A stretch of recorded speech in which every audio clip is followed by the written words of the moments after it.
EMS TV के सभी दर्शकों को सनत जैन का नमस्कार। आज हम बात करेंगे राम मंदिर की प्राण प्रतिष्ठा के बारे में। तो पिछले एक महीने से आमंत्रण को लेकर एक नई राजनीति जो शुरू की गई थी, अब वह अपने चरम पर पहुंच गई है। भारतीय जनता पार्टी ने या विश्व हिंदू परिषद ने या कहा जाए राष्ट्रीय स्वयंसेवक संघ ने 2014-24 के लोकसभा चुनाव को दृष्टिगत रखते हुए मंदिर में रामलला की प्राण प्रतिष्ठा करने की एक कार्यक्रम तय किया और यह 22 जनवरी को प्रधानमंत्री के कर कमलों से होने जा रहा है कि प्राण प्रतिष्ठा का कार्यक्रम वो करेंगे और प्रधानमंत्री इसके लिए पूरे उपवास कर रहे हैं, शास्त्र की विधि के अनुसार अपने आप को तैयार कर रहे हैं कि वह रामलला की जब प्राण प्रतिष्ठा करें तो वो धर्म के अनुकूल हो। यह दबाव प्रधानमंत्री के ऊपर बना हुआ है और प्रधानमंत्री नरेंद्र मोदी इसका पालन भी कर रहे हैं। लेकिन आमंत्रण को लेकर जिस तरीके की राजनीति मंदिर निर्माण समिति द्वारा की गई, अब वह चरम पर पहुंच गई है। निर्माण समिति द्वारा जो आमंत्रण पत्र भेजे गए थे, वह आमंत्रण पत्र भेजने के बाद जिन्हें शामिल होना था वो शामिल होते और जिन्हें शामिल नहीं होना होता वो शामिल नहीं होते।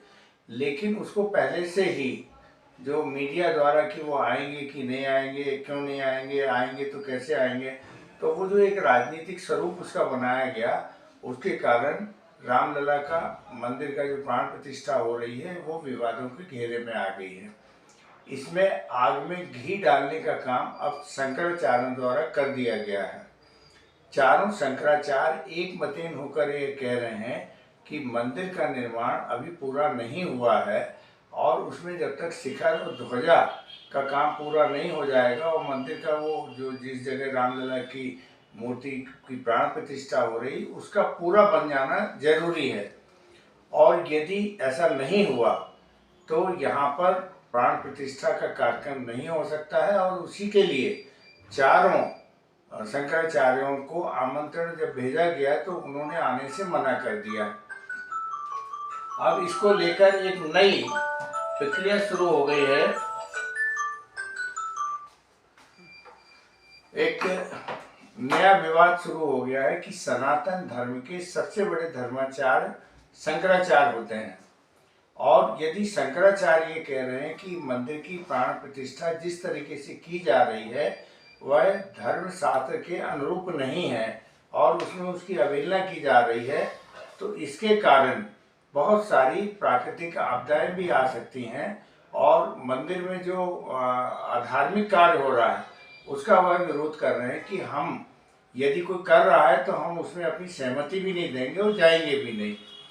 तो इससे लगता है कि भारतीय जनता पार्टी ने जो सोचा था, पहले तो शंकराचार्यों का कोई रोल नहीं था, लेकिन जब ये कहा गया कि शंकराचार्यों को क्यों नहीं बुलाया गया तो निर्माण समिति ने शंकराचार्यों को भी आमंत्रण किया था और आमंत्रण के बाद जब उन्होंने इस तरीके की स्थिति कही तो इससे जो नया विवाद पैदा हुआ उससे भारतीय जनता पार्टी को आगे चलकर नुकसान हो सकता है, क्योंकि कुछ ज्योतिषियों ने भी ये कहा है कि यदि ऐसे आधे अधूरे मंदिर में प्राण प्रतिष्ठा की जाती है और वो धर्म के अनुकूल नहीं होती है तो वो प्राकृतिक आपदाओं के रूप में कहीं ना कहीं अपना असर दिखाती है। तो ये एक बहुत बड़ा मामला है, सभी के आस्था से जुड़ा हुआ है और धार्मिक आस्थाएं जहां हमें कॉन्फिडेंस देती हैं वहीं भय भी उत्पन्न करती हैं। तो कॉन्फिडेंस तो ये है कि भगवान राम हमारे हैं और उनकी हमें प्राण प्रतिष्ठा करके हम पूजन अर्चन कर रहे हैं, तो ये हमारे को निर्भय बनाती हैं। लेकिन उसी प्राण प्रतिष्ठा के समय हमसे ये कह दिया जाए कि आपने ये गलतियां करी हैं और इस गलतियों के कारण भगवान आपके से कोपित होंगे और कोपित होकर नुकसान भी आपको हो सकता है, तो फिर हम भयभीत भी बहुत जल्दी हो जाते हैं। बहरहाल अयोध्या में राम मंदिर की प्राण प्रतिष्ठा को लेकर बड़े पैमाने पर तैयारियां की गई हैं। 100 से ज़्यादा चार्टर प्लेन आएंगे, बहुत बड़े बड़े लोग वहां आएंगे। 12,000 से ज़्यादा पुजारी नेपाल से आ रहे हैं।